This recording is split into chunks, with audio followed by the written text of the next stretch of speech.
اعوذ باللہ من الشیطان الرجیم بسم اللہ الرحمن الرحیم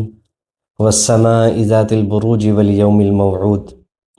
قسم ہے بروجوں والے آسمان کی، اس دن کی جس کا وعدہ کیا گیا ہے۔ اندازہ ہوتا ہے اس صورت کے مضمون سے کہ یہ صورت اس دور کی ہے کہ جب اللہ کے نبی صلی اللہ علیہ وسلم پر ایمان لانے والوں کو مختلف طریقوں سے ستایا جا رہا تھا اور ان پر قسم قسم کے ظلم و ستم کے پہاڑ توڑے جا رہے تھے۔ اس وقت اللہ تعالیٰ نے اس صورت کے ذریعے سے ان مظلوموں کی تسلی کا سامان بھی فرمایا اور ان ظالموں کو ظلم سے باز رکھنے کی ہدایتیں بھی اس صورت کے اندر نازل فرمائیں۔ چنانچہ اللہ تعالیٰ نے سب سے پہلی آیت کے اندر قسم کھائی آسمان کی جو برجوں والا ہے۔ اللہ تعالیٰ نے آسمان کے اندر بہت سی آیات میں اس کا تذکرہ آیا ہے، اور ہمارا جب سے تفسیر کا سلسلہ شروع ہوا ہے اس میں بھی کئی مرتبہ تذکرہ آ چکا ہے کہ اللہ تعالیٰ نے آسمان کے اندر کچھ ٹھہرنے کی جگہیں، کچھ برج بنا رکھے ہیں، فرشتے وہاں پر متعین ہیں، اور جب بھی کوئی سرکش شیطان اوپر کی طرف جانے کی کوشش کرتا ہے اور یہ چاہتا ہے کہ وہاں سے فرشتوں کے درمیان جو باتیں ہوتی ہیں ان کو سن لے اور ان خبروں کو حاصل کر لے، تو ان کے اوپر شہاب ثاقب مارا جاتا ہے، جس کا قرآن کریم کی آیتوں میں صراحت کے ساتھ ذکر ہے، فَأَتْبَعَهُ شِهَابٌ ثَاقِبٌ۔ تو اللہ تعالیٰ نے اس آیت کے ذریعے سے ان لوگوں کو سمجھایا اور ہر ظالم کو سمجھانے کی کوشش کی ہے کہ اللہ تعالیٰ اس کائنات کو پیدا کر کے اس سے بے تعلق نہیں ہو گئے، بلکہ اللہ تعالیٰ برجوں والے آسمان کے مالک ہیں کہ جہاں سے شیطانوں کی، جناتوں والے شیاطین کی نگرانی ہو رہی ہے، بالکل اسی طرح اللہ تعالیٰ انسانوں والے شیاطین کی بھی نگرانی فرما رہے ہیں۔ اور اللہ تعالیٰ اتنی قدرت والے ہیں کہ وہ آسمان کے بھی مالک ہیں، اور آسمان میں جتنے بھی ستارے ہیں وہ سارے کے سارے اللہ کی قدرت میں ہیں، وہ ایک نظام کے تحت چل رہے ہیں۔ اور یہ ایسی بات ہے جس کے لیے کسی دلیل کی ضرورت نہیں ہے، کہ عجیب و غریب بات ہے، اتنی بڑی تعداد ہے سیاروں کی، اور سب اپنے اپنے دائرے کے اندر گردش کر رہے ہیں، کل فی فلک یسبحون، لیکن کوئی بھی ایک دوسرے سے ٹکراتا نہیں ہے۔ تو یہ اس بات کی علامت ہے کہ کسی نے ان کو اپنے کنٹرول میں لیا ہوا ہے،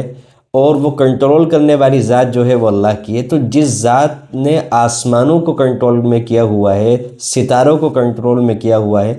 تو کیا اگر وہ انتقام لینے پر آ جائے اور پکڑ کرنے پر آ جائے تو اللہ تعالیٰ ظالموں کا برا حشر نہیں کر سکتے؟ یہ ہر زمانے کے ظالموں کو اللہ تعالیٰ نے تنبیہ کی ہے۔ اس میں اسلام میں جو لوگ داخل ہیں وہ ظالم بھی اس سے عبرت حاصل کریں، یعنی میں اور آپ، کیونکہ ظلم اللہ تعالیٰ کو بالکل برداشت نہیں ہے۔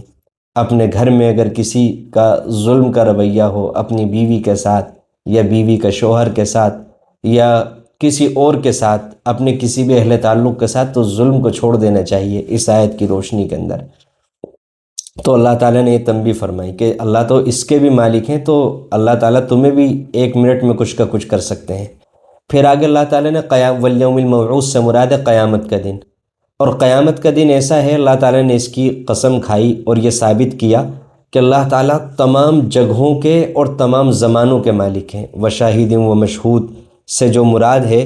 وہ شاہد سے مراد جمعہ کا دن ہے، اور مشہود سے مراد عرفے کا دن ہے۔ تو اللہ تعالیٰ زمانوں کے بھی مالک ہیں اور جگہوں کے بھی مالک ہیں، آسمان کے، زمین کے، اس ایک ایک جگہ کے اور تمام مخلوقات کے اللہ تعالیٰ ہی مالک ہیں۔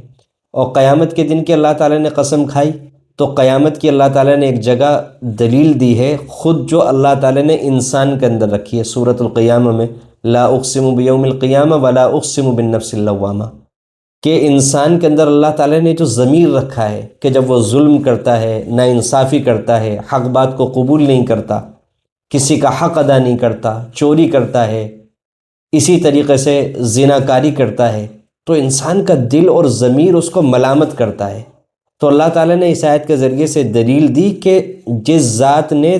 یہ تمہارے اندر نظام رکھا ہے ملامت کرنے کا، برائی پر شرمندہ ہونے کا، تو یہ اس بات کی علامت بنا کر کے رکھا ہے کہ وہاں